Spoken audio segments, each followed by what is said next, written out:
What's the supper tonight? We're just waiting on biscuits. Potatoes, peas, an amazing steak. Okay, what we have here is the last of the fiddleheads, really. This is the last batch we've got, and by now they've all grown up to be ferns. They're not though, actually. There's still so many out there. I drove by. For sale. Yeah. Like well, they still have them at... Oh, okay. Whatever it's called. I think we're getting there. Yeah. Like now that rhubarb started. Yeah. I saw rhubarb yesterday that was going to seed. That's crazy. Yeah. That's fast. So this is the last of the fiddleheads that we will have. I am about to blanch them. Fix that one. I'm about to blanch them, and then we can freeze them, and then about January, February, we can have fiddleheads that are fresh. The last time we blanched them, last season, they were perfect. So yes, that's what they look like. And they are literally a fern, and I can't remember what kind of fern they grow up to be. They grow on the shores of rivers and streams in this part of the world, and they are very good. Quite a regional thing. It is. And it's a culture. Okay, so now this is what the fiddleheads look like. They've been blanched. And they should. I'm gonna vacuum seal them, pop them in the freezer. They should be really good about January when the wind is blowing and the snow's falling and you're just wishing it was spring. Have a little taste of spring right here. So, yabba dabba do. Okay, once again, there are my vacuum sealed blanched fiddleheads. They're a little over 8 ounces each, so half a pound. I always like to date the stuff that I vacuum seal, but they will be very good. They look perfect. They look just like the ones I did last year. So we'll each have a little bit. Michelle could eat a whole package of that herself. I mean, there's not much for calories to them, so yeah. But anyway, it'll be very nice come January, February when you're wishing for spring, and maybe next year I'll get a pail of them.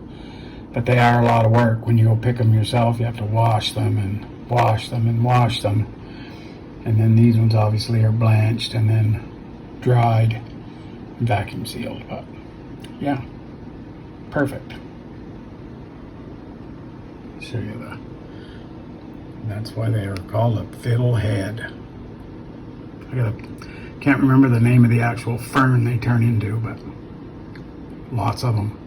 A lot more left than what get picked, I can guarantee you. Well, hello my friends. This is Kevin, the Homemaker husband. Once again, I'd like to say thank you for choosing to spend a few of your precious moments with us. Tonight, the first part of this video, I'm going to show you a small grocery haul, kind of explain a few things as we go through here. Nothing really super secret or hard to figure out, but I'll just let you know why we get the products we got. Obviously, some we need, some are for the store. We'll flip this camera around and I'll show you what we picked up. Okay, once again, starting on my right and working left here. The only reason I'm showing you this is because this is where I stood at first. So this is one of the no sugar added chocolate bars that I like so much. Picked up one of those. I'm going to try to go slow enough here so Michelle can easily get the prices out. So she was due for a bottle of the ketchup she prefers, or that she likes. And I was up against one that I use, right?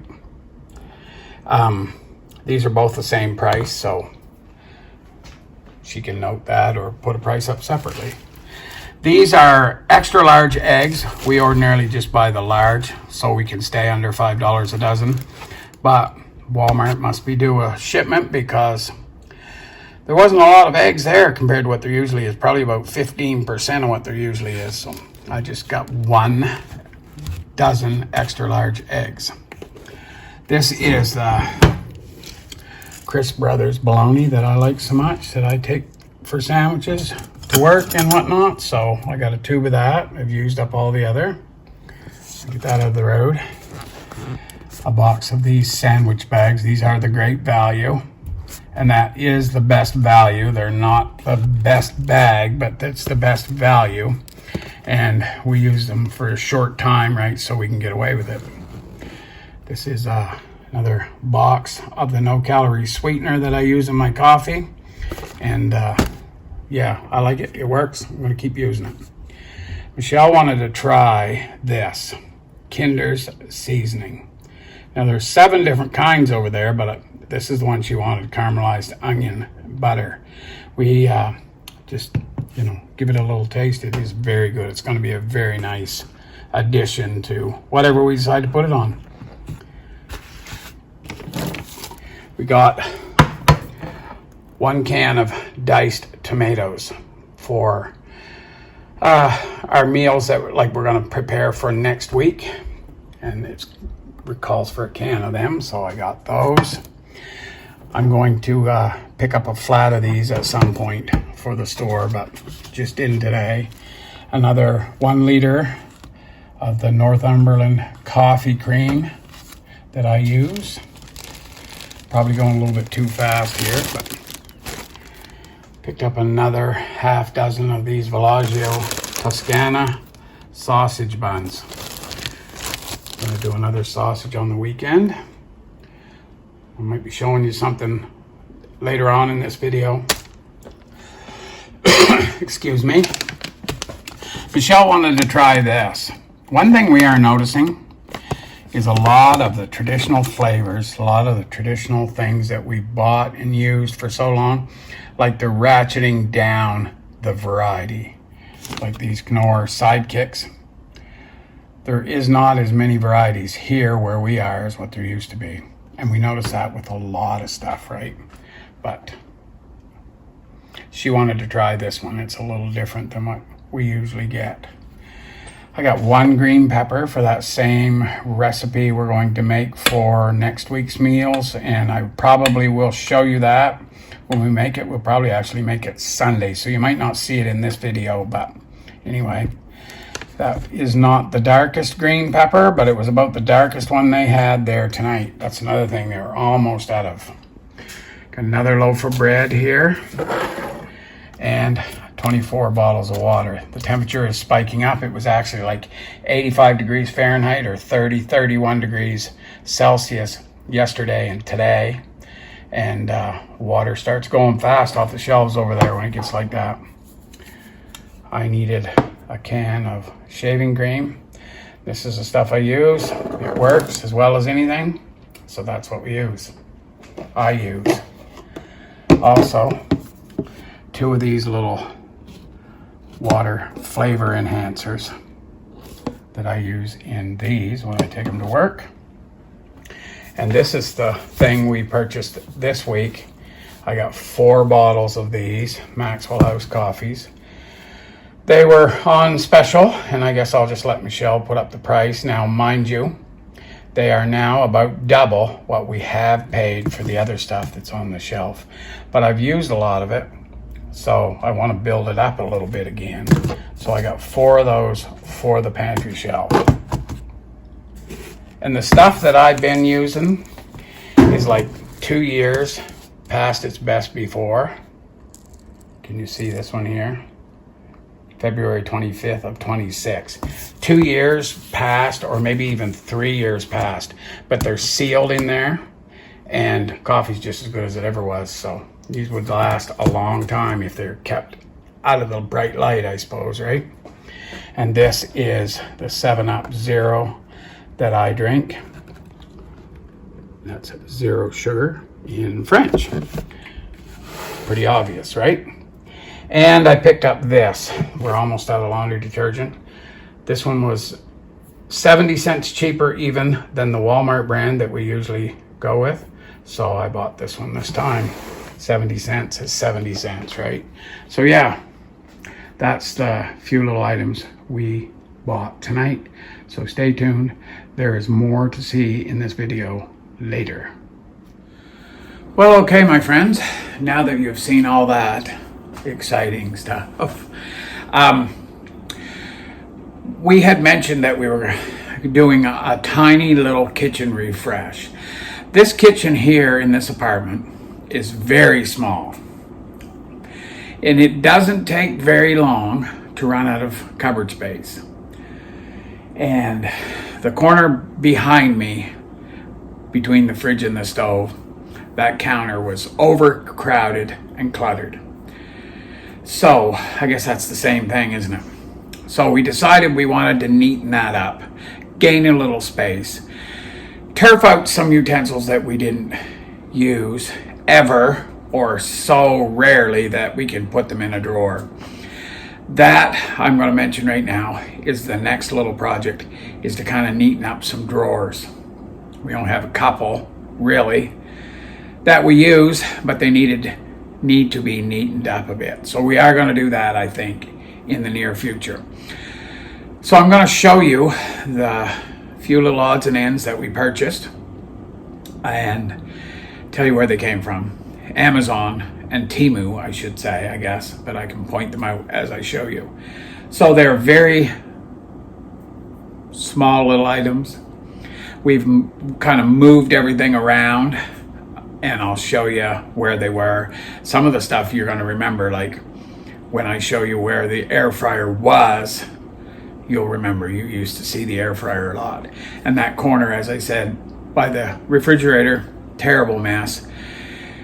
And we just needed to pare some stuff down and neaten it up and make some extra space. So we've done that to the best of our ability up until this point. And as I said, we can neaten up a little bit more when we get to the drawers and stuff. Anyway, I'll just show you. Stay tuned. Okay, this particular item right here did come from Amazon. It is a 2-tier Breadbox. So obviously some sausage buns and some hamburger buns in there, and the mortar and pestle we put in there. And for right now, it works perfect. This has little magnetic closures on it. You can see the buttons there where they contact, close up quite neatly. And in here is a full loaf of bread and the little bit we have left over. And we only really will have this much bread on hand at any one given time. But it has the same magnetic closures as well. The opaque glass makes it so you're not just looking at straight on what's inside, right? So that's nice. Now this little frog bowl is just a bunch of, this is my, basically I call it my work watch and earplugs and a spare key for the truck and stuff. But I put my pocket knife up in there. My car keys go on this little tray here. And my wallet is usually not there, but it's the weekend. And this is just stuff that comes out of my pocket. And Michelle, like I walked in, I'll show you where I used to put it. I just empty my pockets and stuff and dump it there. My wallet usually actually stays in my lunch bag that I carry, but on the weekend, obviously it comes out. I want this stuff on this side of the little bowl, because if somebody were to come to the door and I opened it and was talking to them, they might see this, but hopefully they don't see my keys or anything like that, right? This board had been sitting here on the stove with salt and pepper, toothpicks, and the container of salt, which we've done away with. So now the stovetop is cleaned out or cleaned off, so it just looks much neater. And if I'm to go out of the house, most of what you see right there is going with me. Well, actually all of it is going with me, right? So that's neatened right up. Over here in this corner, you can remember, probably, we had an awful schmozzle of stuff, the cutting boards and utensils and all that. So like I said, we have pared it way down. Some of the cooking utensils are gonna go in a drawer, but the stuff we use the most is in that one right now. And here is knives and forks and some more cooking utensils, I guess, there. But just much neater little corner and a little more working space for when we want to bake something or working with the stovetop and oven. And then over here, this is where the air fryer is now. It used to be where that Breadbox was. And we have an assortment of cutting boards, and yes, I use them all for different purposes. Mainly this one here, and or the little one, is just literally to put here if you're taking out the hot pan or whatever you call it on the air fryer. So, and I have another use for that too. And then there's this little tray here that Michelle got that from Temu as well. It took about 5 minutes to assemble it. So just some of the baking stuff, salt and pepper, and the toothpicks are down in there now. These little, like, they're plastic, but they're like a little dessert plate, or if you want a piece of toast in the evening, grab a little plate like that and go for it, right? So we think this looks okay. Mason jar with sugar in it, pepper obviously, and that's the garlic powder. So this little towel thing there is not as neat as it maybe should be, but these Swedish dishcloths, hang them there to dry, and various sponges and whatnot. And then over here, the tea kettle, the toaster, paper towel rack, right? And that had been over there where the air fryer is now. And the coffee maker, I haven't been using the coffee maker itself for a while. I've been drinking instant, but it's still there. I have quite a bit of coffee maker coffee cans and stuff that I can use anytime. I just haven't been. I've been enjoying my instant coffee. What can I say? And then this little mug tree. I realized one of the mugs, it'll hold 6, but these temptation mugs, when you put them on the bottom one there, they just kind of rest on this, so they don't truly hang, right? And but it's nice. One of them is in the dishwasher there, but yeah.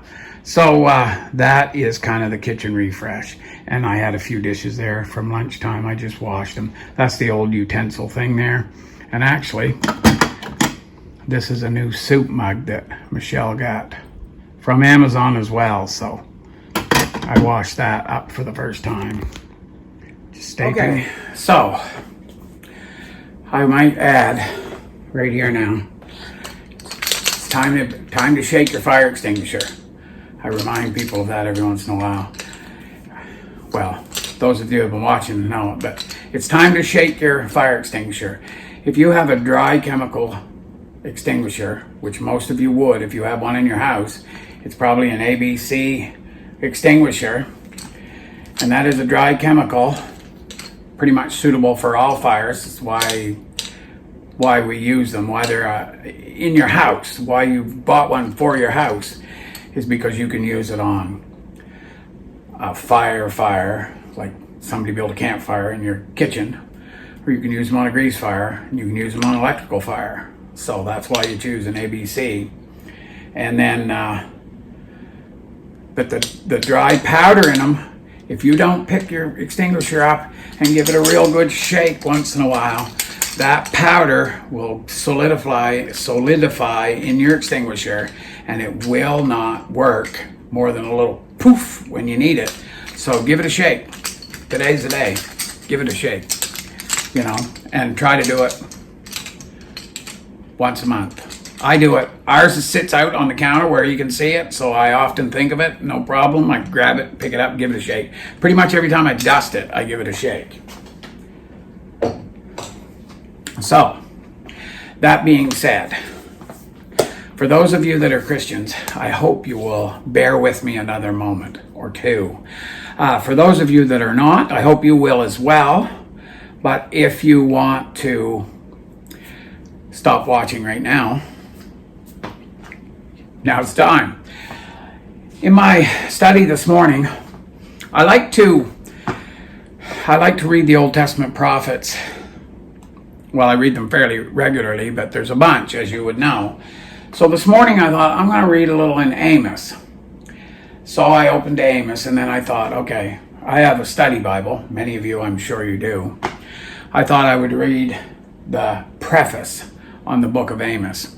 And as I'm reading down through it, Now, mind you, this is not inspired scripture, but this tells us what the book of Amos is basically about.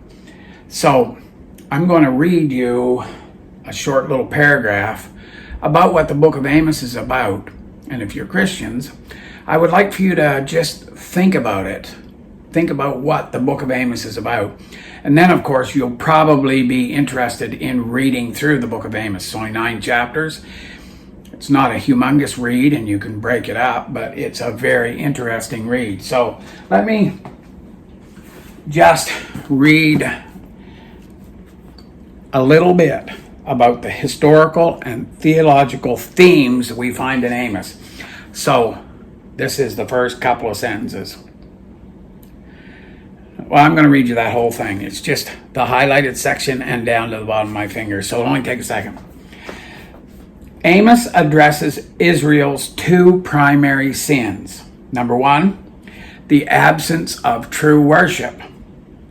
And number 2, the lack of justice.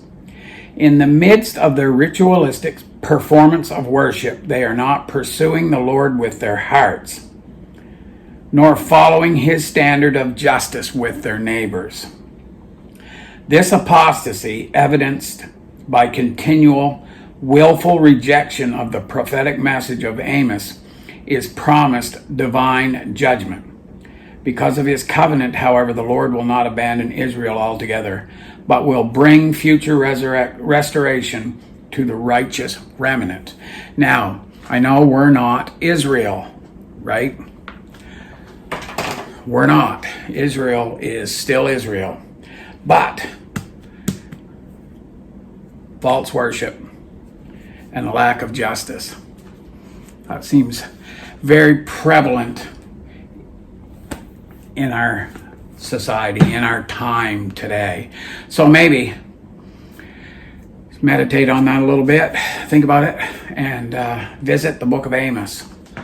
As I said, I've told you many times before, I like the NASB the best, and this is my MacArthur Study Bible. I highly recommend that to anybody, to everybody, but at any rate, that's interesting because the parallels are just in our face. False worship and injustice today. So, yeah, if you've watched this far, I'm getting ahead of myself, aren't I? I want to remind you about prayer requests and thank you for those of you that pray for us, because we do need it. Yeah, lots of things I could talk about, but I just won't, because I'm trusting in the Lord, and I hope you are too. So this is Kevin, the Homemaker husband, saying God bless, and bye for now.